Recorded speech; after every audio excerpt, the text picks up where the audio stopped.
나는 이승만입니다. 미국 와싱턴에서 해외에 반대한 우리 2,300만 동 보에게 말합니다.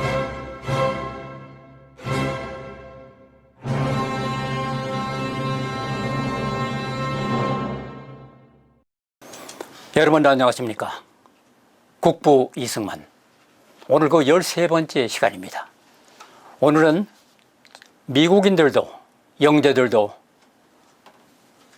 학위를 따려면 10년, 15년 걸리는 그 석사, 박사 과정을 불과 5년 만에 따게 된 동기를 알아보는 조지 워싱턴과 하버드대 시절의 얘기를 나누어 볼까 합니다. 이승만의 미국 대학 공부는 감옥대학의 연장선상에서 이루어졌습니다. 한성 감옥에서 노트에 자유롭게 쓴 글 가운데 미국 흥학 신법이 있습니다. 이것은 미국의 교육진에 관한 새 제도점입니다. 이 글은 미국의 공립 사립학교 제도의 연역과 현황을 상세히 기술해 놓은 것입니다. 미국의 역사, 지리, 정치 제도에 대한 설명도 있습니다. 아마 여러 권의 책을 읽고 필요한 부분을 옮겨 적은 것으로 보입니다. 내용을 읽어보면 1870년대 미국의 교육 제도를 제대로 파악할 수 있습니다. 심지어 유학생들이 생계를 유지하기 위해 돈을 벌 수 있는 일거리에 대한 것도 적어 놓았습니다. 여기서 또 한번 이승만에 대해서 감탄하게 됩니다. 언제 풀려날지 모르는 기약 없는 감옥 생활 중에 그는 미국 유학을 준비해 놨던 것입니다. 조선 정부의 특사로 미국으로 향할 때 이승만은 민영환과 한규설의 밀서와 함께 선교사들의 추천서를 품고 있었습니다. 미국 학교에 입학을 하는데 필요하다고 생각돼 받아둔 추천서인데 무려 19통이나 됐습니다.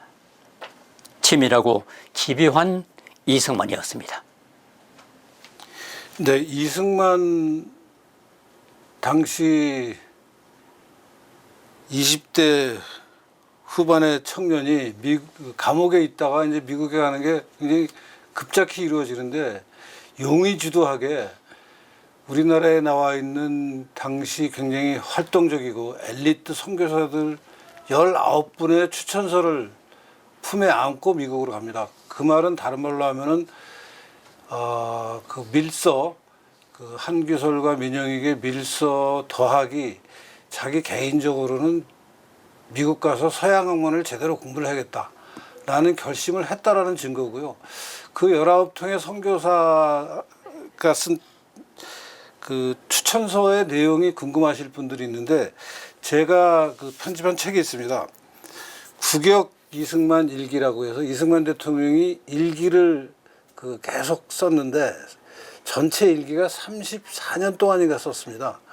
그 일기가 영어로 되어 있는데 제가 연세대학교 이승만연구원 원장을 할 때 이거를 번역하는 작업을 해서 여기에 이제 그 실제 일기가 쭉 그 우리나라 말로 다 번역이 돼 있고 요 책 부록에다가 제가 그 선교사들이 쓴 이승만에 관한 추천서 19통이 있는데요. 원본이 연세대 이승만연구원에 다 보관되어 있습니다. 원본 그대로. 근데 그 19통의 내용을 제가 살펴봤더니 내용이 대동소이해요. 그래서 게일 선교사가 쓴 그 추천서를 번역을 해서 이 책 부록에 집어넣어 놨습니다. 이 책 그 308페이지가 309페이지에 그 게일 선교사가 이승만을 위해서 쓴 추천서 전문을 번역해 놨습니다.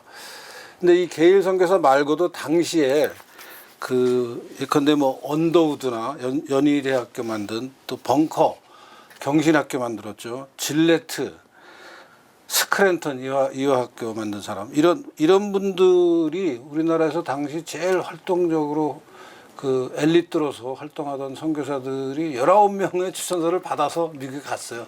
대단히 준비성이 있고 용이 주도한 것을 보여주는 그 기록이죠. 선교사들은 본국 정부의 훈령을 어겨가면서 이승만을 도왔을 만큼 그에 대한 기대가 컸습니다. 이미 한국에서의 기독교 전파에 상당한 공을 세운 것에 대해서 장차 한국을 기독교 국가로 이끌 리더가 되리라고 예상했던 것입니다. 그들은 미국의 대학들을 대상으로 이승만에게 교육 기회를 줄 것을 요청하는 추천서를 기꺼이 작성해 주었습니다. 이승만 자신은 김윤정 공사에게 당한 배신이 교육의 열정을 더욱 불태운 계기가 됐다고 말합니다.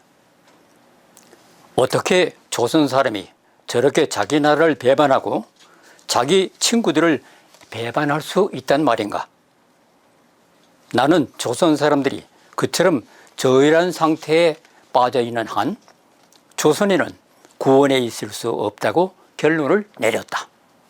그래서 나는 조선인들에게 기독교 교육을 베풀기 위해 일생을 바치기로 작정했다. 이렇게 썼습니다. 그가 처음 선택한 학교는 조지 워싱턴 대학이었습니다. 그 학교는 수도 워싱턴의 한복판 백악관 바로 옆에 위치해 있었습니다. 그 학교는 수도 워싱턴의 한복판 백악관 바로 옆에 위치해 있었는데 미국 정치의 중심지였기에 정치 지망생들에게 인기가 높았습니다. 그의 나이 30살, 대학 신입생이 됐습니다. 미국 교육은 처음이었지만 그의 교육 수준은 대부분의 동료 학생들을 능가했습니다. 이승만 대통령이 미국에서 입학한 학교는 그 워싱턴 DC에 있는 조지 워싱턴 대학인데 그 시내 한복판에 있죠. 다들 뭐 워싱턴 DC에 가면은 이 학교를 오다 가다가 한 번씩 보실 수밖에 없는 위치에 있는데 이 학교에 입학한 게 만 30살 때였고요. 교육 수준이 상당히 이승만 대통령이 이미 한국에서 서양 학문에 대해서 또 미국 역사나 미국의 정치 경제에 관해서 공부한 수준이 상당히 높았기 때문에 그 학교에서 그 공부를 하는데 전혀 지장이 없었고요.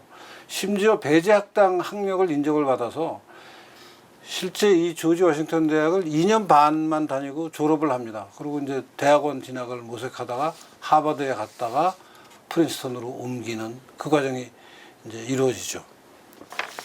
이승만 당시 대학원생이 하버드에서 그 공부를 이제 계속했는데 이승만 대통령이 하버드에다가 입학할 때 자기는 1년 안에 석사를 마치고 2년 안에 박사를 마쳐야 된다라는 이제 상당히 지금 기준으로도 어떻게 보면 좀 황당한 그 굉장히 압박하는 요구 조건을 걸었어요. 근데 이승만이 워낙 자질이 뛰어나니까 하버드에서 그걸 받아줬는데 공부를 하다 보니까 하버드에서는 도저히 자기가 생각했던 시간 안에 학업을 못 마치겠다라는 판단을 하고 다른 학교로 박사과정을 옮겨가야겠다라는 생각을 하고 이제 알아본 곳이 프린스턴입니다. 근데 당시 프린스턴 대학은 그 미국의 맞으면 스코틀랜드 장로교회가 세운 대학으로서 그 유럽에서 개신교가 이제 독일이나 스위스의 칼뱅으로부터 시작해서 네덜란드 개척교회를 거쳐서 영국의 장로교회, 스코틀랜드 장로교회를 거치고 그게 이제 미국으로 넘어가서 맞으면 개신교 그 사상적 배경이 되고 그게 이제 우리가 지금 아는 프로테스탄트 윤리, 개신교 윤리라 해서 자본주의를 발전시키는 정신적 동력이 되는데 그 신학, 프린스턴이 장로교 신학대학의 최고봉 대학이거든요. 그래서 그 대학에 이제 여러분들이 도움을 줍니다. 그 찰스 에드먼이라는 신과대학 학장, 또 웨스트라는 프린스턴 대학교 대학원장, 그다음에 실제 지도교수는 에드와드 엘리어트라는 이제 프린스턴 대학의 지도교수가 있고 많은 분들이 이제 그 당시에 맺은 인연 중에 제일 중요하게 얘기하는 것이 그 당시 그 프린스턴 대학의 총장을 했던 우드로 윌슨하고 각별한 인연들을 맺습니다. 특히 우드로 윌슨은 사실은 그 대학의 총장이고 이승만 대학은 박사과정일 뿐이라서 그 어떻게 박사과정 학생이 총장이랑 그렇게 각별한 개인적인 인간관계를 맺을 수 있느냐 하는 의심을 가질 수도 있는데, 실제로 그 당시 이승만 대통령은 주말에 그 우드로 윌슨 총장 사택에 찾아가서 그 집 딸들이랑 엄청 친하게 그 여러 가지 속마음도 얘기를 하고 그러면서 그 개인적으로는 이승만과 프린스턴의 총장이던 그 우드로 윌슨과 굉장히 친밀한 관계를 맺습니다. 그리고 이런 이제 인연을 배경으로 그 당시 그 프린스턴 대학의 신과대학장, 대학원장, 또 지도교수 엘리엇 이런 분들과 굉장히 개인적으로도 친밀한 관계를 맺고, 그분들은 사실 이승만을 보면 어떻게 이 동양에서 온 이 젊은 사람이 어떻게 이렇게 그 기독교적인 신앙심도 깊고 신학적인 분석도 잘하고 서양 문명을 이렇게 잘 알 수 있느냐, 미국 역사를 어떻게 잘 알 수 있느냐 하는 것 때문에 매료됩니다. 그래서 굉장히 촉망받는 그 학생으로 그 좋은 논문을 쓰고, 그 논문에 관한 얘기는 좀 이따 다시 하게 될 텐데요. 그러고 나서는 그분들의 기대 속에 이승만은 한국의 기독교를 이끌 장래가 정말 촉망받는 젊은이로 평가받으면서 박사학위를 받게 됩니다. 네, 이승만 대통령이 이제 미국에서 공부를 마치고 박사학위를 받게 되는데, 우선 그 공부한 기간을 살펴보면은 미국에 오기 직전에 감옥에 5년 7개월, 만 5년 7개월 있으면서 감옥 생활이 한편으로는 굉장히 힘들었지만 초반기 한 6개월에서 1년 동안의 그 엄청난 고통 기간을 지나고 나서는 사실은 감옥에서 엄청나게 공부를 많이 했습니다. 뭐 감옥에 도서관도 차려놓고 온갖 책을, 동서양의 고전들, 그 당시 또 그 굉장히 디맨드가 많았던 그 저널리스트한 잡지들, 아웃룩 이런 거, 타임 뭐 이런 거, 그런 것들을 굉장히 많이 봤고요. 그래서 5년 7개월 감옥에서 공부를 했고, 이제 미국에 도착해서 딱 5년 6개월 만에 학부, 석사, 박사를 다 마칩니다. 사실 그러니까 합쳐서 한 11년 동안 집중적으로 공부를 한 셈이고요. 그게 배제학당에 입학한 지로부터는 15년 만입니다. 그러니까 이승만이 전통적인 유학 공부를 하다가, 과거 시험 준비를 하다가 배제학당의 문을 두드리고 나서부터 15년 만에 프린스턴 대학 박사학위를 받는데, 국제정치학 박사학위를 받는데, 그 당시 박사학위가 얼마나 귀한 거냐 하면은 미국 사람들도 몇 사람 없습니다. 그러니까 미국 서양 학문의 챔피언이 된 이승만이죠. 그 이승만의 학력을 이렇게 평가합니다. 당대 한국인은 물론 당대 미국인 기준으로도 대단한 것이다. 개화기에 미국에 유학했던 한국의 지식인은 대략 한 70명 정도밖에 안 됩니다. 그중 가장 많이 알려진 인물이 유길준, 서재필, 윤치호, 김규식, 신흥우 등인데, 이승만은 이들보다 늦게 유학을 시작했지만 이들보다 훨씬 더 유명한, 들어가기 어려운 대학을 다녔고, 또 최초로 국제정치학 분야에서 박사학위를 땄습니다. 그러니까 예컨대 유길준이나 서재필이나 윤치호 이런 분들이 박사학위 공식 학력을 받은 거하고는 전혀 다른 차원의 이제 성취를 한 거고요. 미국의 대학원 과정은 1900년에 프린스턴 대학이 최초로 개설했습니다. 이승만이 입학이 불과 8년 전에 대학원이 처음 개설된 그 대학에 들어가서 지금 이승만이 박사학위를 받은 겁니다. 그 이승만 대통령이 이제 박사 논문을 쓴 그 책은 우리말로 번역하면 미국의 영향을 받은 중립, Neutrality as Influenced by US라는 제목인데요. 그게 무슨, 이제 제목만 들으면 약간 생소하게 느껴지는데, 그게 무슨 말이냐면은 유럽에서 당시 전쟁이 많았습니다. 사실은 이승만 대통령이 박사 논문을 쓰고 얼마 안 있어서 1차 세계대전이 일어나고, 1차 세계대전이 일어나기 전까지도 유럽에서는 국가 간에, 민족 국가가 형성되면서 국가 간의 헤게모니 싸움으로 온갖 전쟁이 벌어졌습니다. 그러면 그 전쟁이 벌어졌을 때 전쟁을 하고 있는 전쟁 당사국 두 나라가 있을 거 아닙니까?